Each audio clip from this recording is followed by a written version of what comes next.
북한 수뇌부가 김정일 체제에서 김정은 체제로 세습이 이양되면서 북한 체제를 떠받치고 있는 북한 엘리트 계층의 이탈 행보가 과거에 비해 급증했다는 조사 결과가 나왔습니다. 북한 조선노동당 총비서 김정은의 등장 이래로 북한 엘리트 계층의 탈북 사례가 그 이전 김정일 국방위원장 시기 때보다 2배 이상이라는 것인데요. 그런데 김정은에게 있어 이보다 더 큰 위기가 닥쳤다는 분석이 제기됐습니다. 김정은이 똥을 제대로 밟았다라는 평가까지 나오는데, 지난 6월 평양을 방문한 푸틴 러시아 대통령이 김정은을 만난 후 발표된 북러 동반자 조약, 이게 끝내 김정은의 발목을 잡게 될 것이라는 분석입니다. 꽤 신빙성 높은 전망이었는데 그게 무엇인지 잠시 보도합니다.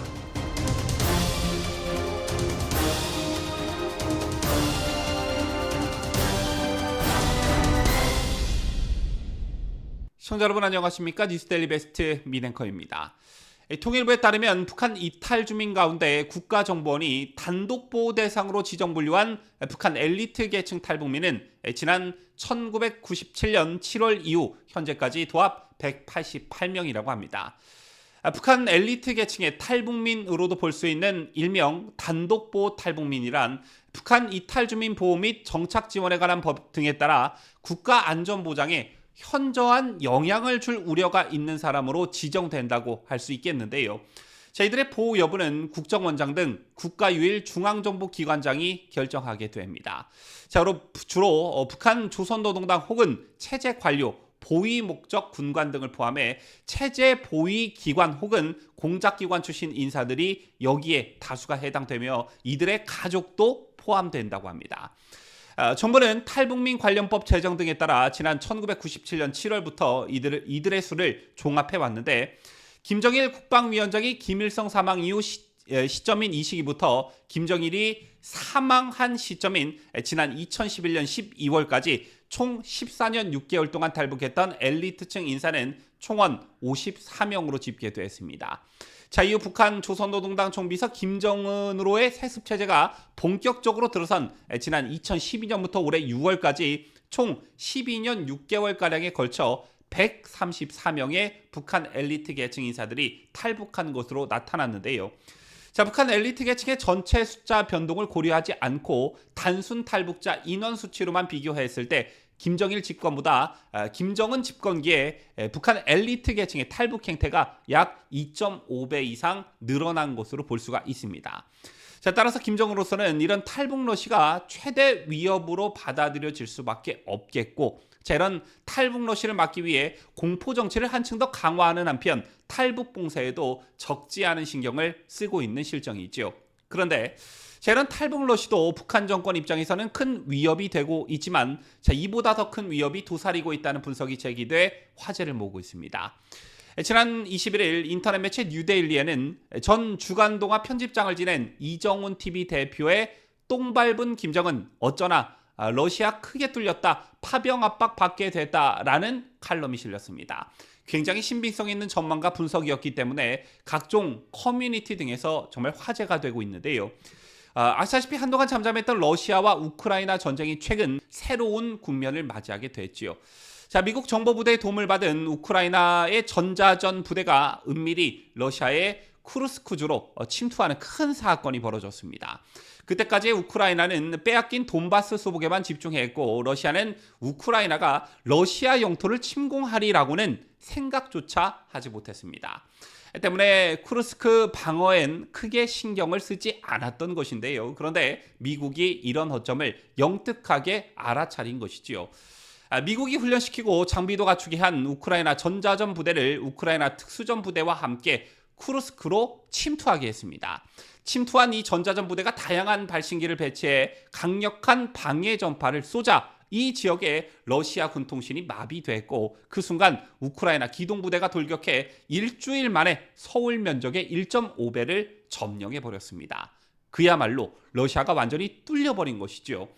최근 이와 관련한 뉴스를 유심히 보신 분들은 아시겠지만 러시아군이 매일 150명씩 백기투항을 하고 있다라던가 망명이 급증하고 있다라던가 마지막 달에마저 다 끊겨서 러시아군이 위기라던가 하는 뉴스가 지속적으로 올라오고 있습니다.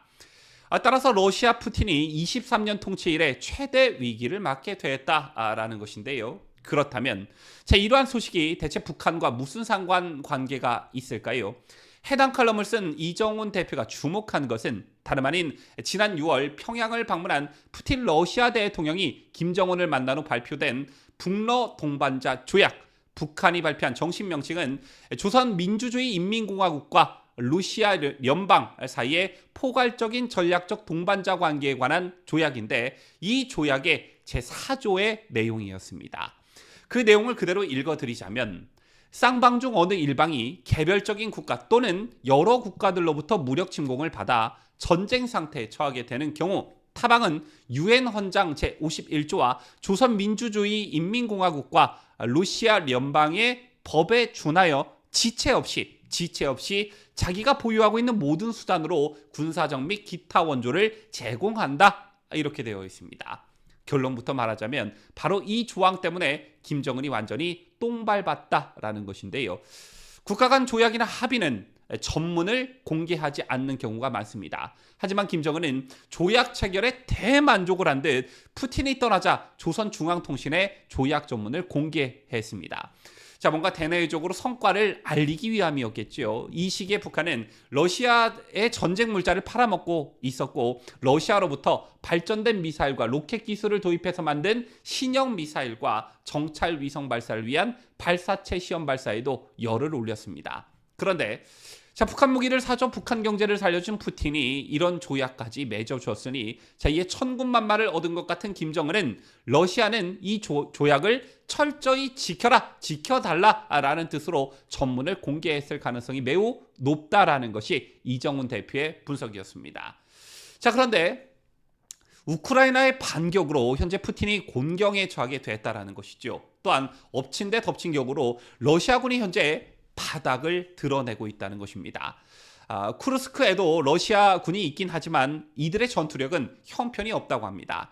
징집병 부대이기 때문인데, 그러나 이들로 구성된 징집병 부대는 돈바스 지역에 투입되지 않고 있습니다. 왜냐? 전투력이 허약하기 때문이죠.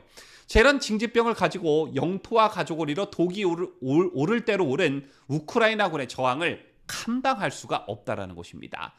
더군다나 푸틴은 징집병의 어머니들에 대해 각별히 신경을 쓴다고 전해집니다.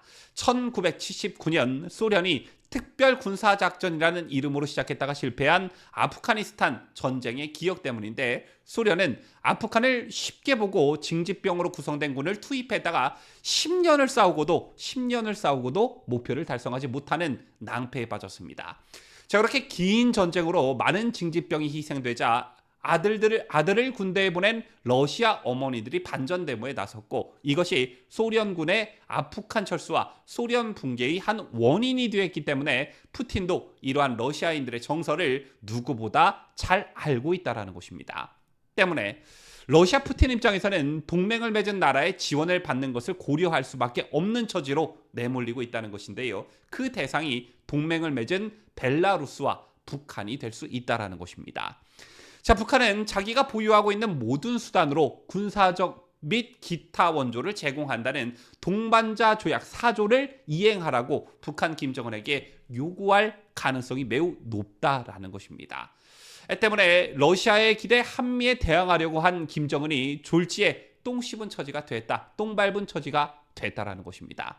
좋다고 중국의 뜻을 거스르면서까지 러시아와 상호 방위 조약을 맺었다가 졸지에 골로 가게 된 김정은, 이에 대한 대비책을 우리 정부도 착실히 세워야 할 듯합니다. 지금까지 저는 자유대한민국을 수호하는 뉴스데일리 베스트 민앵커였습니다.